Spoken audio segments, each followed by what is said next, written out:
Hi, I'm Dan Romano, Treasurer for West Clermont School District. In our last Focus on Finance video, we discussed how West Clermont is funded. We have several different sources of funding, with the major ones being local funding in the way of property taxes, state funding from the state's Fair School funding formula, and federal grants. Now that we know where West Clermont's dollars come from, we will shift this week's focus onto where West Clermont spends those dollars and how we continue to work hard to be good stewards of your money. As mentioned in our first video, West Clermont by enrollment size is the largest of 9 school districts in Clermont County and is the 24th largest of 606 districts in the state of Ohio. We are by no means a small district in the state. Our spending is measured in 2 ways. First, the total dollar amount spent, and second, the dollar amount we spend per pupil. In our last completed fiscal year, the total expenditures from all funds totaled $134.6 million. Of that dollar amount, our general fund expenditures totaled over $90.2 million.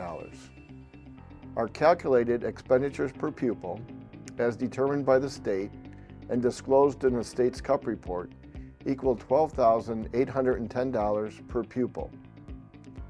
The CUP report is a financial disclosure document generated by the Ohio Department of Education and Workforce for all school districts in the state of Ohio. The per pupil dollar amount is a good measure of comparability across all Ohio school districts.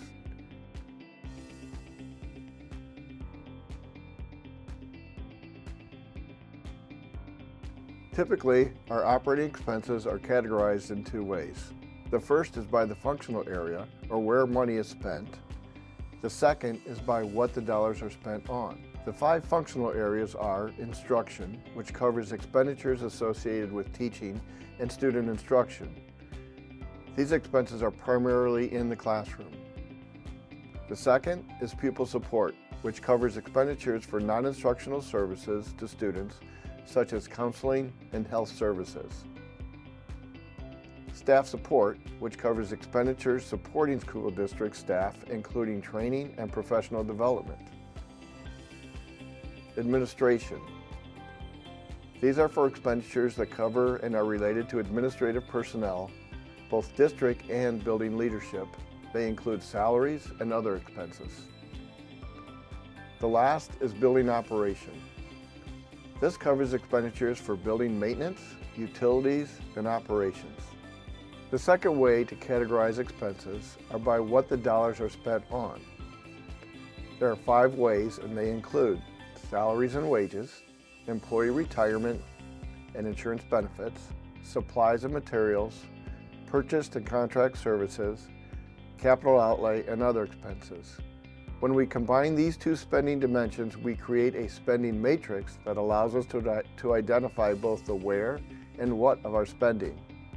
I encourage you to visit our website to explore more resources on this topic. And as always, if there are additional questions or concerns, we are always ready to listen. I'm looking forward to continuing the conversation on school finance with you. Thank you.